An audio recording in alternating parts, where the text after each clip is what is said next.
Spanish সংবাদ মাধ্যম স্পোর্টের সর্বশেষ রিপোর্ট মতে নিকো উইলিয়ামস অ্যাথলেটিক ক্লাবের সাথে তার চুক্তি নবায়নের সিদ্ধান্ত নেওয়ার পর বার্সেলোনা গভীরভাবে হতাশ এবং নিজেদের ব্যবহার করা হয়েছে এমন অনুভব করছে, যা গত কয়েক সপ্তাহের আলোচনার পর ক্লাবটির সাথে একজন খেলোয়াড়ের এমন শিশুসুলভ আচরণ বার্সেলোনা ক্লাবকে সত্যি স্তব্ধ করে দিয়েছে।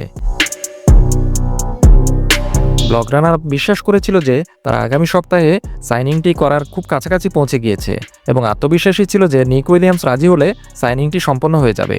যাই হোক, নিকো উইলিয়ামসের চুক্তি নবায়নের ঘোষণাটি একটি বিরাট ধাক্কা হিসেবে এসেছে, যদিও গত কয়েক ঘন্টার মধ্যে বার্সেলোনার মধ্যে কেউ কেউ বুঝতে শুরু করেছিলেন যে নিকোর শিবিরে কোথাও না কোথাও লুকোচুরি আছে। বার্সেলোনা ক্লাব নিকো উইলিয়ামসের এমন প্রতারণায় একদমই খুশি নয়। নিকো উইলিয়ামস এবং তার দলের প্রতি বার্সেলোনার ক্ষোভ প্রচণ্ড।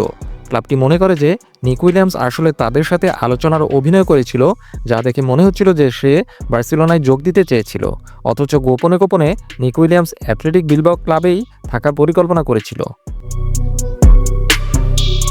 বার্সেলোনার হতাশা আরও বেশি, কারণ গত 2 সপ্তাহ ধরে আলোচনা তীব্র থেকে তীব্র হচ্ছিল এবং 2031 সাল পর্যন্ত নিকো উইলিয়ামসের বেতনের বিষয়েও একটি পূর্ণাঙ্গ চুক্তি ইতিমধ্যেই হয়ে গিয়েছিল উভয় পক্ষের সম্মতিতে।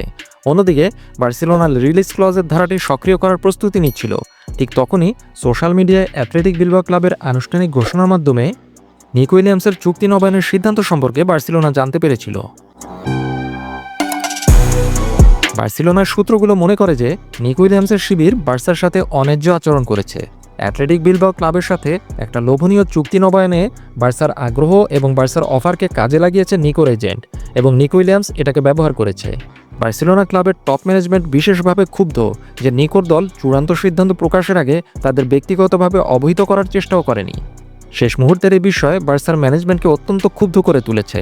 এটাকে এক গভীর বিশ্বাসঘাতকতা হিসেবে দেখছে বার্সেলোনা। খবরটি প্রকাশের মাত্র কয়েক ঘন্টা আগে পর্যন্ত নিকোর প্রতিনিধিদের সাথে ক্রমাগত বার্সার আলোচনা চলছিল। গত বছর একই রকম পরিস্থিতি সৃষ্টি করে নিকো উইলিয়ামস ফিরে যাওয়ার পর এবার যখন সে বার্সেলোনায় যোগদানের আগ্রহ নিজে থেকে প্রকাশ করে, তখন আলোচনা অনেক দূর এগিয়ে গিয়েছিল এবং ক্লাব নিশ্চিত ছিল যে চুক্তিটি আসন্ন। এর পরিবর্তে 2035 সাল পর্যন্ত তার চুক্তি নবায়নের ঘোষণায় বার্সেলোনা বোর্ড অত্যন্ত বিস্মিত হয়েছে এবং হতবাক হয়ে গিয়েছে।